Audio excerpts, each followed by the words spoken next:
7 minus 7 gives us 0. And again here inside this parentheses we have 7 minus 7. So 0 times 0 is just 0. But this answer is not correct. Because according to the order of operations, first we have to do parentheses, then exponents, then multiplication or division, and finally addition or subtraction. Remember that multiplication and division have equal priority and we have to work from left to right. And the same applies to addition and subtraction. So here first we have to do this parentheses, then this multiplication, and finally this subtraction.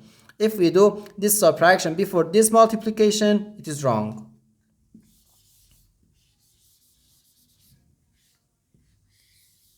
So first we have to do this parentheses. 7 minus 7 gives us 0. So 7 minus 7 then times 0.